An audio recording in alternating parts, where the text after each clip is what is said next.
You know, you're part of the Bush machine, and you're just going to keep the same conflicts rolling ad infinitum. If you're going to sit down with someone like Ahmadinejad, who comes here to New York City and says they are going to, quote, wipe Israel off the map. Iran in particular poses a grave challenge. It builds a nuclear program, supports terrorism, and threatens Israel with destruction. Their use of nuclear weapons against Israel would provoke a nuclear response.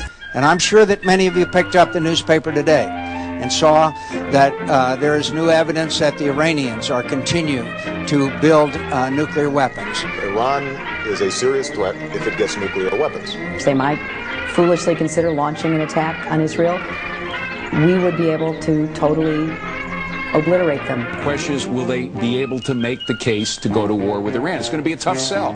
Ahmadinejad is the new Hitler. Wipe Israel off the face of the earth. Should be wiped off the map. Wiped off the map. Eliminate Israel from the face of the earth. Wiped off the map. Wipe Israel off the map. Wiped off the map. Wiped off the map. Kill every Jew in the Middle East. Wiped off the map. Destruction of Israel. Israel should be wiped off the map. The mushroom cloud over Jerusalem. Now let's look at the map and to see what he's talking about. Wiping Israel and, frankly, the United States off the map. That's the situation described by the prophet Ezekiel.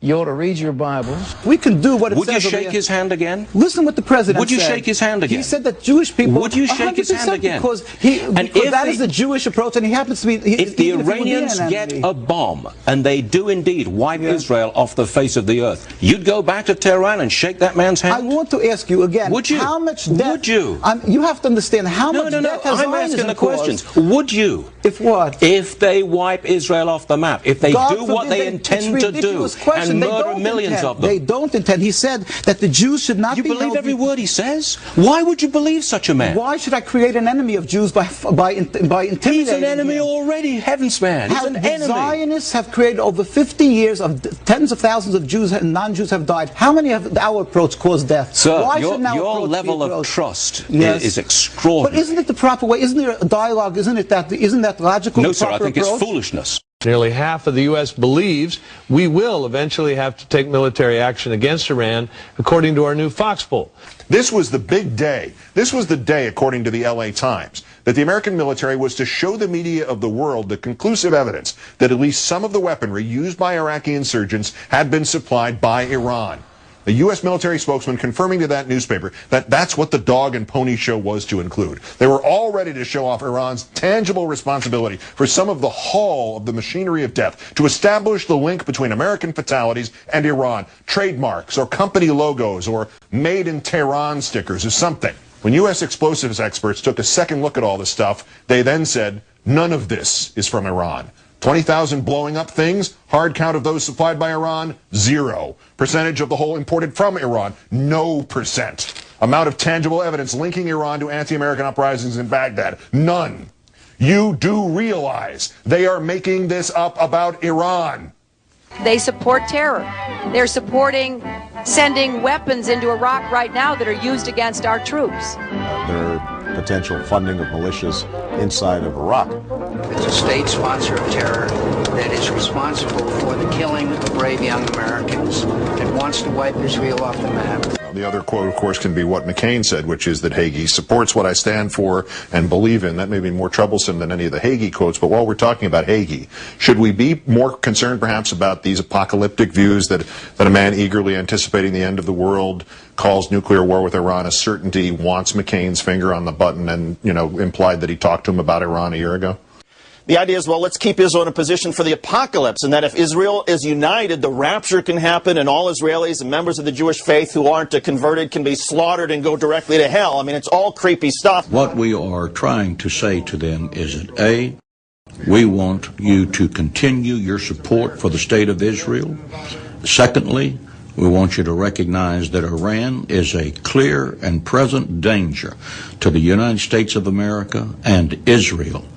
And we support Senator Joseph Lieberman that it's time for our country to consider a military preemptive strike against Iran if they will not yield to diplomacy and if they continue the pursuit of nuclear weapons. We must not allow them to manipulate the economy of the world because they have a nuclear weapon. There was a vote in the Senate today. Joe Lieberman, who authored the Iraq resolution, has authored another resolution, and it is essentially a fig leaf to let George Bush go to war with Iran. And I want to congratulate Biden for voting against it, Dodd for voting against it, and I'm ashamed of you, Hillary, for voting for it. You're not going to get another shot at this, because what's happened, if this war ensues, we invade and they're looking for an excuse to do it. And Obama was not even there to vote. Senator Clinton, I want to give you a chance to respond. Ladies and gentlemen of AIPAC, it's a new day in America. The sleeping giant of Christian Zionism has awakened. There are 50 million Christians standing up and applauding the state of Israel. I was pleased to have the endorsement of Pastor John Hagee yesterday. U.S. policy must be clear and unequivocal. We cannot, we should not, we must not permit Iran to build or acquire nuclear weapons. And in dealing with this threat, as I have said for a very long time, no option can be taken off the table. I'm absolutely convinced that our friendship between the two nations is unbreakable. As somebody who has had the great honor of running for the presidency of the United States of America, I pledge to you that I will do whatever I can, in whatever capacity, to ensure Israel's security. We're organizing congressional district by congressional district so that as a body we can stand up and speak up for Israel every year in Washington, D.C. And Congress will know that the matter of Israel is no longer just a Jewish issue. It is a Christian Jewish issue from this day forward. My next guest says Israel is not only breaking Jewish law with its military strikes against the terrorist group Hezbollah, but that the state of Israel itself should not even exist in the first place. What you may find more shocking is that the person saying that is a rabbi. He is Yisrael Weiss from Jews United Against Zionism. Rabbi.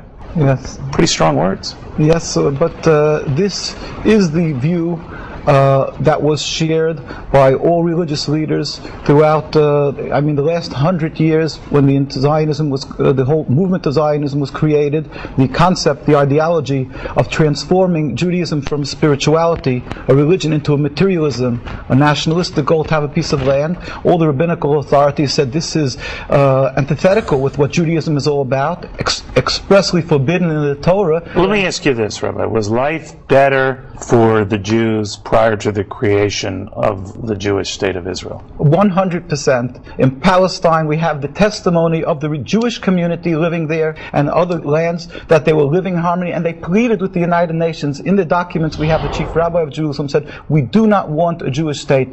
The Muslims, Christians, and the Jewish inhabitants were ignored with the creation of the state. Now, I know you are an Orthodox Jew. What do traditional Jews think of that position? The Jewish view is that the mainstream view would be that, true, we shouldn't be having a state, but once it's created, the Zionist propaganda that the Arabs want to throw every Jew into the ocean, and there's an ingrained hate against the Jews, which they've convinced many Jews to believe. This is why they are fearful of returning the land. Well, you can't blame them, right? I mean, you have the president of Iran who says the Holocaust never existed, and if he had his druthers, he'd destroy Israel and all the Jews. That's also false. The aim of this conference is not to confirm or deny the Holocaust. The Zionists are taking this terrible, horrific tragedy that happened by Jews, and they're using it to further their rebellion against God. These Zionists, I want to tell you, are not Jews. That's the biggest deception we've ever faced. Zionists are Zionists, period. But they are not Jews, they are not Christians, and they are not Muslims. They are a power group, a power party. Are you looking forward to Armageddon? I definitely am. Looking forward to Armageddon and looking forward to the cleansing of the earth.